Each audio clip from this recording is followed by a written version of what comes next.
വരുന്ന നിയമസഭാ തെരഞ്ഞെടുപ്പിൽ കോൺഗ്രസും UDF-ഉം ഏറെ പ്രതീക്ഷ വെച്ച് പുലർത്തുന്ന ജില്ലകളിലൊന്നാണ് കൊല്ലം. ആകെ 11 നിയമസഭാ മണ്ഡലങ്ങളാണ് കൊല്ലം ജില്ലയിലുള്ളത്. 2021 നിയമസഭാ തെരഞ്ഞെടുപ്പിൽ UDF-ന് കേവലം 2 സീറ്റുകൾ മാത്രമാണ് അവിടെ നിന്നും ജയിക്കാൻ കഴിഞ്ഞത്. അത് രണ്ടും കോൺഗ്രസിന്റെ സീറ്റുകളായിരുന്നു. ഒന്ന് കുണ്ടറയാണെങ്കിൽ മറ്റൊന്ന് കരുനാഗപ്പള്ളിയാണ്. ഈ 2 സീറ്റുകളും കോൺഗ്രസ് LDF-ൽ നിന്നും പിടിച്ചെടുക്കുകയാണ് ചെയ്തത്. കുണ്ടറയിൽ കോൺഗ്രസിന്റെ യുവ നേതാവ് കൂടിയായിട്ടുള്ള PC വിഷ്ണുനാഥ്, അദ്ദേഹം അവിടെ സിറ്റിംഗ് MLA-യും ഒന്നാം പിണറായി സർക്കാരിലെ മന്ത്രിയുമായിരുന്ന J മേഴ്സിക്കുട്ടിയമ്മയാണ് ഏതാണ്ട് 4000-ഓളം വോട്ടുകൾക്ക് തകർത്തുകൊണ്ട് അവിടെ വെന്നിക്കൊടി പാറിച്ചത്. മറ്റൊരു മണ്ഡലം എന്ന് പറയുന്നത് കരുനാഗപ്പള്ളിയാണ്. കരുനാഗപ്പള്ളിയിൽ CR മഹേഷ് എന്ന് പറയുന്ന യുവരക്തം, അദ്ദേഹം 2021 നിയമസഭാ തെരഞ്ഞെടുപ്പ് നോക്കുകയാണെങ്കിൽ ആ തെരഞ്ഞെടുപ്പിൽ കോൺഗ്രസ് സ്ഥാനാർത്ഥികൾക്ക് ലഭിച്ചതിൽ ഏറ്റവും ഉയർന്ന ഭൂരിപക്ഷത്തോടു കൂടിയാണ് കരുനാഗപ്പള്ളിയിൽ നിന്നും തന്റെ 2ാം അംഗത്തിൽ വിജയിച്ചു കയറിയത്. 2016 അദ്ദേഹം ആദ്യമായിട്ട് അവിടെ തെരഞ്ഞെടുപ്പിനെ നേരിട്ടപ്പോൾ തോൽക്കാനായിരുന്നു വിധി. അതും ശക്തമായ പോരാട്ടത്തിനൊടുവിൽ 1700 വോട്ടുകൾക്ക് മാത്രമാണ് CR മഹേഷ് അവിടെ പരാജയപ്പെട്ടത്. എന്നാൽ അദ്ദേഹം പിൻവാങ്ങാൻ തയ്യാറായില്ല, തോറ്റു പിൻവാങ്ങിയില്ല. അവിടെ തന്നെ നിന്നു, ആ ജനങ്ങൾക്കിടയിൽ നിന്നുകൊണ്ട് പ്രവർത്തിച്ചു, ജനങ്ങളിൽ ഒരാളായിട്ട് മാറി, സാധാരണക്കാരനായ ഒരു നേതാവ് എന്നുള്ള നിലയിലാണ് അദ്ദേഹം അവിടെ പ്രവർത്തിച്ചത്. അതിന്റെ ഫലമാണ് 5 വർഷങ്ങൾക്ക് ഇപ്പുറം 2021 മഹേഷിന് ലഭിച്ചത്. CR മഹേഷ് അവിടെ 29,000-ലധികം വോട്ടുകളുടെ ഭൂരിപക്ഷത്തിന് വിജയിച്ചു കയറുന്ന കാഴ്ച കണ്ടു. അത് CPI-യുടെ സീറ്റായിരുന്നു, സിറ്റിംഗ് സീറ്റായിരുന്നു. കുണ്ടറയിൽ അത് CPM-ന്റെ സീറ്റുമായിരുന്നു. അങ്ങനെ ആ 2 മണ്ഡലങ്ങളിലാണ് UDF-ന് വിജയിക്കാൻ കഴിഞ്ഞത്. അവരുടെ ശക്തി കേന്ദ്രങ്ങളായ ചവറ, കൊല്ലം ഉൾപ്പെടെയുള്ള മണ്ഡലങ്ങളിൽ തോൽക്കാനായിരുന്നു വിധി. അങ്ങനെ വെറും 2 സീറ്റുകളിൽ ഒതുങ്ങേണ്ടി വന്ന UDF-ന് പക്ഷേ 2026 നിയമസഭാ തെരഞ്ഞെടുപ്പിലേക്ക് എത്തുമ്പോൾ ഒരു പിടി പ്രതീക്ഷകളാണ് അവിടെയുള്ളത്. അതിന്റെ ഏറ്റവും അടിസ്ഥാനം എന്ന് പറയുന്നത് കഴിഞ്ഞ ഏതാണ്ട് 4 മാസം മുൻപ് നടന്ന 2025 ഡിസംബറിൽ നടന്ന തദ്ദേശ തെരഞ്ഞെടുപ്പിലെ ഫലമാണ്. തദ്ദേശ തെരഞ്ഞെടുപ്പിൽ കൊല്ലം ജില്ല വലിയ രീതിയിലാണ് UDF-നെ പിന്തുണച്ചത്. നമുക്കറിയാം, തിരുവനന്തപുരം, കൊല്ലം പോലെയുള്ള ജില്ലകളൊക്കെ തന്നെ പരമ്പരാഗതമായിട്ട് ഈ തദ്ദേശ തെരഞ്ഞെടുപ്പിൽ LDF-നൊപ്പം നിൽക്കുന്നതാണ്. പ്രത്യേകിച്ച് CPM-ന്റെ ഒക്കെ തന്നെ കോട്ടകളായിട്ടുള്ള ജില്ലകളാണ് ഇത് രണ്ടും. എന്നാൽ ഇക്കഴിഞ്ഞ തദ്ദേശ തെരഞ്ഞെടുപ്പിൽ കൊല്ലവും കളം മാറുന്ന ഒരു കാഴ്ചയാണ് നമ്മൾ കണ്ടത്. ചരിത്രത്തിൽ ആദ്യമായിട്ടാണ് കൊല്ലം കോർപ്പറേഷൻ ഭരണം UDF പിടിക്കുന്നത്. ഒപ്പം തന്നെ കൊല്ലത്തെ പഞ്ചായത്തുകളുടെ എണ്ണം നോക്കുകയാണെങ്കിൽ കഴിഞ്ഞ തവണത്തെക്കാളും ഇരട്ടിയിലധികം പഞ്ചായത്തുകളിൽ ഭരണം പിടിച്ചുകൊണ്ട് LDF-ഉം UDF-ഉം തമ്മിൽ ഇഞ്ചോടിഞ്ച് ഒരു പോരാട്ടമാണ് നടന്നത്. 33 പഞ്ചായത്തുകൾ LDF പിടിച്ചപ്പോൾ 32 പഞ്ചായത്തുകളുമായിട്ട് UDF തൊട്ടുപിറകിലുണ്ട്. കോർപ്പറേഷന്റെ ഭരണം പിടിച്ചു. ജില്ലാ പഞ്ചായത്തില് വലിയ രീതിയിൽ മുന്നേറ്റം നടത്തി. അപ്പോൾ അത്തരത്തിലുണ്ടായ ഒരു രാഷ്ട്രീയ മാറ്റം അത് വരുന്ന നിയമസഭാ തെരഞ്ഞെടുപ്പിലും തങ്ങൾക്ക് ഗുണകരമാകും എന്നുള്ള ഒരു വിലയിരുത്തലാണ്, ആ ഒരു ആത്മവിശ്വാസമാണ് UDF-നെ മുന്നോട്ട് നയിക്കുന്നത്. അതുമാത്രമല്ല, മറ്റു പല ഘടകങ്ങളും UDF-ന് അനുകൂലമായിട്ട് അവിടെ വരുന്നുണ്ടെന്നതാണ് ഏറെ പ്രധാനപ്പെട്ട ഒരു കാര്യം. UDF ഇത്തവണ അവിടെ വിജയം ലഭിക്കുമെന്ന് അല്ലെങ്കിൽ വിജയിക്കുമെന്ന് ഉറച്ചു വിശ്വസിക്കുന്ന മറ്റു ചില മണ്ഡലങ്ങൾ കൂടിയുണ്ട്. അതിൽ ഒരു മണ്ഡലം എന്ന് പറയുന്നത് കുന്നത്തൂരാണ്. കുന്നത്തൂർ എന്ന് പറയുന്നത് സംവരണ മണ്ഡലമാണ്. 2001 മുതലുള്ള ഒരു കണക്ക് നോക്കുകയാണെങ്കിൽ അവിടെ കോവൂർ കുഞ്ഞുമോനാണ് MLA.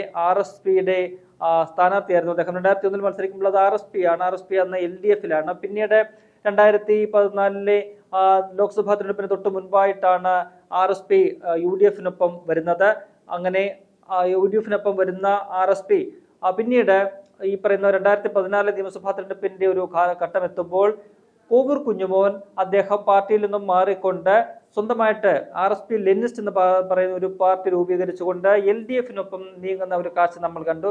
അങ്ങനെ 2016-ലും 2021-ലും ആ ലേബലിൽ കൂടി കോവൂർ കുഞ്ഞുമോൻ വിജയിച്ചു. അങ്ങനെ തുടർച്ചയായിട്ട് 5 തവണ കുന്നത്തൂരിൽ നിന്നും വിജയിച്ച് MLA ആയ വ്യക്തിയാണ് കോവൂർ കുഞ്ഞുമോൻ. പക്ഷേ അവിടെ കാര്യമായിട്ടുള്ള യാതൊരു വികസന പ്രവർത്തനങ്ങളും നടന്നിട്ടില്ല.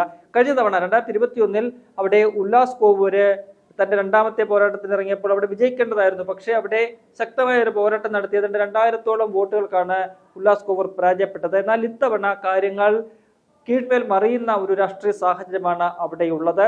കോവൂർ കുഞ്ഞുമോനെ ആ മണ്ഡലം പൂർണ്ണമായും വെറുതിരിക്കുകയാണ്. ജനങ്ങൾക്ക് കോവൂർ കുഞ്ഞുമോനോട് വല്ലാത്ത രീതിയിലുള്ള ഒരു അതൃപ്തി, എതിർപ്പാണുള്ളത്.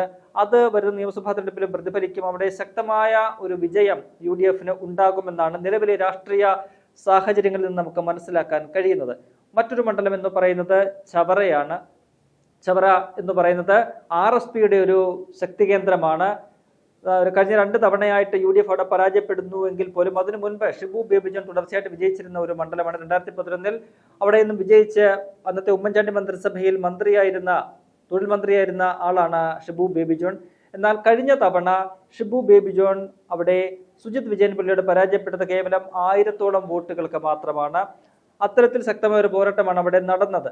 അതുകൊണ്ട് തന്നെ ഇത്തവണ അവിടെ തദ്ദേശ തെരഞ്ഞെടുപ്പിൽ ഉണ്ടാക്കിയ മുന്നേറ്റം ഉൾപ്പെടെ കണക്കിലെടുക്കുമ്പോൾ UDFന് വിജയം സുനിശ്ചിതമായിട്ടുള്ള മണ്ഡലമായിട്ട് ചവറ മാറുന്നു. പ്രത്യേകിച്ചും RSPയുടെ ഒരു പരമ്പരാഗത സീറ്റ് എന്നുള്ള നിലയിൽ കഴിഞ്ഞ ലോക്സഭാ തെരഞ്ഞെടുപ്പിലൊക്കെ ഒരു ഫലം നോക്കുകയാണെങ്കിൽ NK പ്രേമചന്ദ്രന് വ്യക്തമായ ഭൂരിപക്ഷം കൊടുത്ത ഒരു മണ്ഡലം കൂടിയാണ്. കഴിഞ്ഞ തദ്ദേശ തെരഞ്ഞെടുപ്പിലും അതിന്റെ ഒരു മിന്നലാട്ടം നമ്മൾ കണ്ടു.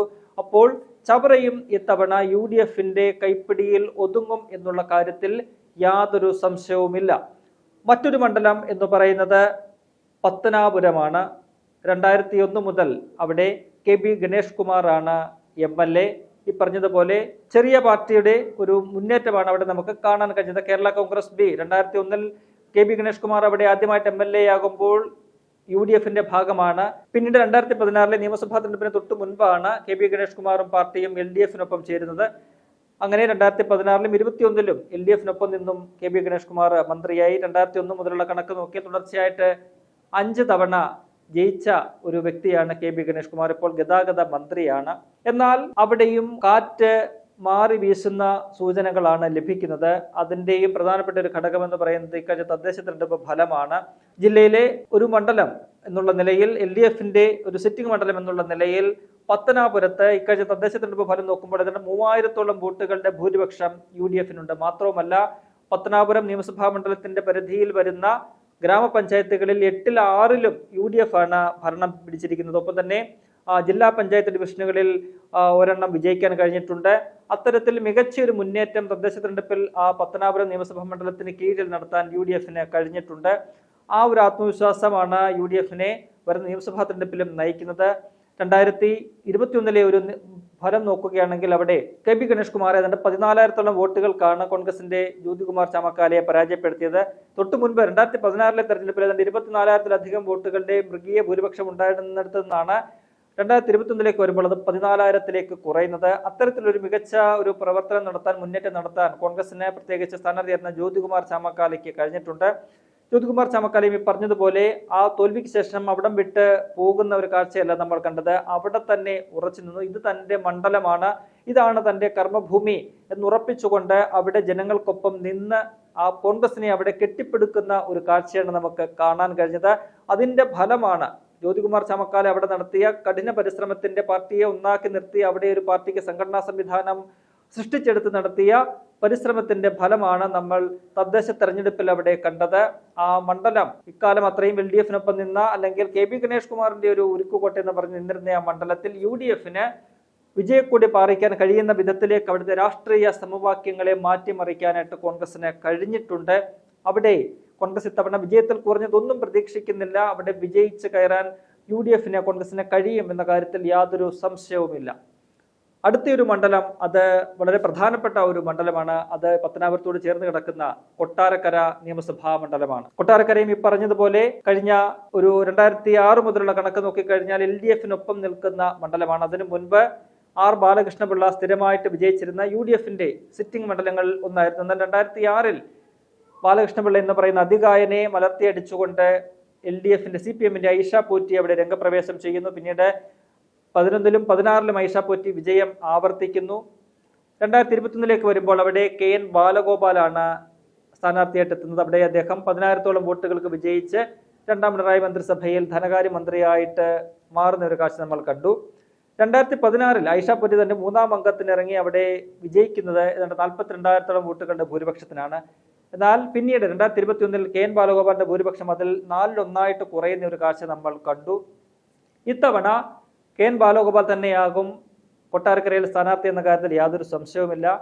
മറുവശത്ത് UDFന്റെ സ്ഥാനാർത്ഥി ആര് എന്നതാണ് വളരെ രസകരമായ ഒരു സംഭവം. അത് 2006 മുതൽ 2021 വരെ തുടർച്ചയായിട്ട് 3 തവണ 15 വർഷം CPMന്റെ LDFന്റെ MLA ആയിരുന്ന ഐഷ പോറ്റിയാണ്. നമുക്കറിയാം, ഏതാണ്ട് 3 മാസം മുൻപാണ് ഐഷ പോറ്റി CPMുമായിട്ടുള്ള ബന്ധം ഉപേക്ഷിച്ചുകൊണ്ട് കോൺഗ്രസിലേക്ക് എത്തിയത്. അതിനുശേഷം അവിടെ കൊട്ടാരക്കരയിൽ സജീവമായിട്ടുള്ള രാഷ്ട്രീയ പ്രവർത്തനങ്ങളുമായിട്ട് ഐഷ പോറ്റി മുന്നോട്ട് പോവുകയാണ്. തന്നെ അവഗണിച്ചിരുന്ന പാർട്ടിയോടുള്ള ഒരു പ്രതിഷേധം എന്നുള്ള നിലയിലാണ് ഐഷ പോറ്റി കോൺഗ്രസിലേക്ക് വരികയും അവിടെ സജീവമായിട്ടുള്ള പ്രവർത്തനത്തിൽ ഇടപെടുകയും ഒക്കെ ചെയ്യുന്നത്. അവരവിടെ ഇപ്പോൾ ഗൃഹസന്ദർശനം ഉൾപ്പെടെ നടത്തിക്കൊണ്ട് അങ്ങനെ മുന്നോട്ട് പോവുകയാണ്. ഔദ്യോഗികമായിട്ട് പ്രഖ്യാപിച്ചിട്ടില്ല എങ്കിൽ പോലും കൊട്ടാരക്കര നിയമസഭാ മണ്ഡലത്തിൽ ഇത്തവണ UDF സ്ഥാനാർത്ഥി അത് കൈപ്പത്തി ചിഹ്നത്തിൽ ഐഷ പോറ്റിയാകും എന്ന കാര്യത്തിൽ യാതൊരു സംശയവുമില്ല. നമുക്കറിയാം 10-30 വർഷത്തിലധികമായിട്ട് കോൺഗ്രസ് അവിടെ വിജയിച്ചിട്ടില്ല. UDF ആർ ബാലകൃഷ്ണപിള്ള UDF ആയിരിക്കുമ്പോൾ ആർ ബാലകൃഷ്ണപിള്ളയാണ് അവിടെ തുടർച്ചയായിട്ട് മത്സരിക്കുകയും വിജയിക്കുകയും ചെയ്തത്. എന്നാൽ 2006 മുതൽ 2006 കഴിയുമ്പോൾ 2016 മുതൽ ഉള്ള ഒരു കണക്ക് നോക്കിക്കഴിഞ്ഞാൽ അവിടെ കോൺഗ്രസ് മത്സരിക്കുന്ന ഒരു സാഹചര്യമുണ്ട്. പക്ഷെ അവിടെ വിജയിക്കാൻ കഴിയുന്നില്ല. എന്നാൽ ഇത്തവണ അവിടെ കൈപ്പത്തി ചിഹ്നത്തിൽ കോൺഗ്രസിന് വിജയിക്കാൻ കഴിയും എന്ന ഒരു ഉറച്ച വിശ്വാസം UDFനുണ്ട്.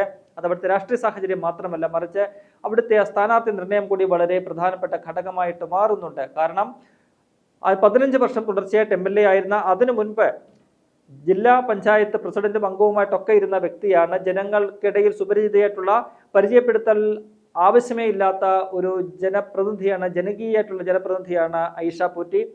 MLA ആയിരുന്ന 15 വർഷക്കാലയളവിലാണ് കൊട്ടാരക്കരയിൽ ഒട്ടനവധി വികസന പ്രവർത്തനങ്ങൾ നടപ്പിലാക്കിയത്. അത് എതിരാളികൾ പോലും സമ്മതിക്കുന്ന ഒരു കാര്യമാണ്. നിരവധി ആയിട്ടുള്ള വികസന പ്രവർത്തനങ്ങൾ, റോഡുകളാണെങ്കിലും KSRTC കോംപ്ലക്സ് ആണെങ്കിലും ആശുപത്രികളാണെങ്കിലും എല്ലാം തന്നെ ഈ 15 വർഷക്കാലത്തെ ഐഷ പോറ്റിയുടെ ജനപ്രതിനിധി എന്നുള്ള നിലയിലെ പ്രവർത്തനത്തിന്റെ ഫലമായിട്ടാണ് അവിടെ വന്നത്. അപ്പോൾ അത്തരത്തിൽ ജനങ്ങൾക്ക് സുപരിചിതയായിട്ടുള്ള, ജനങ്ങൾക്കൊപ്പം നിന്ന് പ്രവർത്തിക്കുന്ന ഒരു MLA, അതാണ് അവരുടെ ഭൂരിപക്ഷം തന്നെ ഓരോ തവണയും വർദ്ധിച്ച് അവസാനം 40,000-ലധികമായിട്ട് എത്തിയത് പോലും. അപ്പോൾ അത്തരത്തിലുള്ളൊരു തങ്ങൾക്കിടയിലുള്ള ഒരു വനിതാ നേതാവ് എന്നുള്ള നിലയിൽ, ഒരു വനിതാ പ്രവർത്തക എന്നുള്ള നിലയിൽ ജനങ്ങൾ കാണുന്ന ഐഷ പോറ്റി അവിടെ സ്ഥാനാർത്ഥിത്വമായിട്ട് രംഗത്തിറക്കുമ്പോൾ അത് CPMന് ചെറുതല്ലാത്ത ഒരു വെല്ലുവിളിയാണ് ഉയർത്തുന്നത്. കൊട്ടാരക്കരയിൽ ഐഷ പോറ്റിയുടെ ഒരു പരിവേഷം കൂടി, ഒരു വ്യക്തിപ്രഭാവം കൂടി കണക്കിലെടുക്കുമ്പോൾ അവിടെ വിജയിച്ച് കയറാൻ UDFന് കഴിയും എന്നുള്ള കാര്യത്തിൽ യാതൊരു സംശയവുമില്ല. അങ്ങനെ പറഞ്ഞതുപോലെ നിലവിലെ 2 സീറ്റുകൾക്ക് പുറമെ ഏതാണ്ട് 4 സീറ്റുകൾ കൂടി അവിടെ വിജയിക്കാനുള്ള സാധ്യതയുണ്ട്. ഒപ്പം തന്നെ മറ്റൊരു വിജയസാധ്യതയുള്ള പ്രധാനപ്പെട്ട മണ്ഡലം എന്ന് പറയുന്നത് കൊല്ലമാണ്. കൊല്ലത്ത് നിലവിലെ സിറ്റിംഗ് MLA മുകേഷിന് ഇനി ഒരിക്കൽ കൂടി അവസരം കൊടുക്കുന്നില്ല. കാരണം അത്തരത്തിൽ അവിടെ ജനങ്ങളാൽ വെറുക്കപ്പെട്ട ഒരു ജനപ്രതിനിധിയായിട്ട് മുകേഷ് മാറിക്കഴിഞ്ഞിട്ടുണ്ട്. ഇപ്പോൾ ചാനലുകളൊക്കെ തന്നെ നടത്തുന്ന സർവേയിൽ ഏറ്റവും അവസാനത്തെ സ്ഥാനക്കാരാണ് MLA-മാരിൽ റാങ്കിങ് നോക്കുമ്പോൾ മുകേഷ് MLA ഉള്ളത്. മണ്ഡലത്തിൽ യാതൊരുവിധ വികസന പ്രവർത്തനങ്ങൾ നടത്താത്ത, ജനങ്ങളുടെ ഒരു പ്രശ്നത്തിലും ഇടപെടാത്ത ഒരു MLA ആയിട്ട് മുകേഷ് മാറി. അപ്പം തന്നെ നിരവധി ആയിട്ടുള്ള വിവാദങ്ങളിലെ നായകനും കൂടിയാണ് മുകേഷ്. അതാണ് ലോക്സഭാ തെരഞ്ഞെടുപ്പിൽ നമ്മൾ കണ്ടത്. ലോക്സഭാ തെരഞ്ഞെടുപ്പിൽ മുകേഷിനെയാണ് അവിടെ CPM രംഗത്തിറക്കിയത്. എന്നാൽ 8 നിലയിൽ പൊട്ടുന്ന ഒരു കാഴ്ച നമ്മൾ കണ്ടു. ഇത്തവണ അവിടെ മറ്റൊരു സ്ഥാനാർത്ഥിയെ പ്രതിഷ്ഠിക്കാനാണ് CPM ലക്ഷ്യമിടുന്നത്. അവിടെ കോൺഗ്രസിന് വേണ്ടിയിട്ട് ഒരുപക്ഷെ മുൻ DCC അധ്യക്ഷയും കഴിഞ്ഞ തവണ മത്സരിച്ച് ശക്തമായിട്ടുള്ള പോരാട്ടം കാഴ്ചവെക്കുകയും ചെയ്ത ബിന്ദു കൃഷ്ണ ഒരിക്കൽ കൂടി വരാനുള്ള സാധ്യത നമുക്ക് കാണുന്നുണ്ട്. കഴിഞ്ഞ തവണ 2000 വോട്ടുകൾക്ക് മാത്രമാണ് അവിടെ മുകേഷ് വിജയിച്ചത്. അപ്പോൾ അത്തരത്തിൽ അവിടെ വിജയിക്കാൻ പറ്റുന്ന ഒരു രാഷ്ട്രീയ സാഹചര്യമുണ്ട്. പ്രത്യേകിച്ചും ഇത്തവണത്തെ തദ്ദേശ തെരഞ്ഞെടുപ്പിൽ കൊല്ലം നിയമസഭാ മണ്ഡലത്തിന്റെ പരിധിയിൽ വരുന്ന കോർപ്പറേഷൻ വാർഡുകളിലൊക്കെ തന്നെ മികച്ച വിജയം നേടിക്കൊണ്ട് അവിടെ കോർപ്പറേഷൻ ഭരണം പിടിക്കുന്ന ഒരു സാഹചര്യം തന്നെ ഉണ്ടായിട്ടുണ്ട്. അപ്പോൾ കൊല്ലത്തും ഇത്തവണ UDFന് അനുകൂലമായിട്ട് ഉള്ള ഒരു രാഷ്ട്രീയ കാറ്റ് വീശാനുള്ള സാധ്യത വളരെ കൂടുതലാണ്. അങ്ങനെ വരുമ്പോൾ ഒരു 6 മുതൽ 7 വരെ സീറ്റുകൾ കൊല്ലം ജില്ലയിൽ നിന്ന് UDFന് ഇത്തവണ നേടാൻ കഴിയുന്ന രീതിയിൽ അവിടുത്തെ രാഷ്ട്രീയ സാഹചര്യം മാറിയിട്ടുണ്ട്. പ്രത്യേകിച്ചും ഇക്കഴിഞ്ഞ 10 വർഷത്തെ LDF ഭരണത്തിനെതിരായിട്ടുള്ള ഒരു വലിയ ജനവികാരം കൊല്ലം ജില്ലയിൽ അലയടിച്ചു വരുന്നുണ്ട്. പ്രത്യേകിച്ചും കശുവണ്ടി തൊഴിലാളികളൊപ്പം തന്നെ സർക്കാർ ജീവനക്കാരൊക്കെ തന്നെ അവരോട് സർക്കാർ കാണിക്കുന്ന അവഗണനയിലുള്ള ഒരു പ്രതിഷേധം അവർക്കുണ്ട്. സാധാരണക്കാരായിട്ടുള്ള കർഷകരുണ്ട്, നെൽകർഷകരുണ്ട്. ഇപ്പം നേരത്തെ പറഞ്ഞതുപോലെ തന്നെ കശുവണ്ടി തൊഴിലാളികളുണ്ട്. കശുവണ്ടി തൊഴിലാളികൾ കഴിഞ്ഞ കുറേ കാലങ്ങളായിട്ട് കശുവണ്ടി ഫാക്ടറികൾ പൂട്ടിപ്പോകുന്ന ഉൾപ്പെടെയുള്ള തങ്ങളുടെ ആനുകൂല്യങ്ങളൊന്നും ലഭിക്കാത്തതുൾപ്പെടെയുള്ള പല പ്രശ്നങ്ങളും നേരിടുന്നുണ്ട്. അതിലൊക്കെ തന്നെ അവര് വലിയ അമർഷത്തിലാണ്. അപ്പോൾ അത്തരത്തിലുള്ള സാധാരണക്കാരായിട്ടുള്ള ആളുകളുടെ ഒരു അമർഷം രേഖപ്പെടുത്തുന്ന ഒരു തെരഞ്ഞെടുപ്പായിട്ട് വരുന്ന നിയമസഭാ തെരഞ്ഞെടുപ്പ് മാറുമെന്ന കാര്യത്തിൽ സംശയമില്ലാതെ ഈ പറയുന്ന പോലെ കൊല്ലം ജില്ലയിൽ പ്രത്യേകിച്ചും LDF തങ്ങളുടെ ഉരുക്കുകോട്ട എന്ന് പറയുന്ന കൊല്ലം ജില്ലയിൽ LDFന്റെ വാട്ടർലൂ ആയി മാറും എന്ന കാര്യത്തിൽ യാതൊരു സംശയവുമില്ല.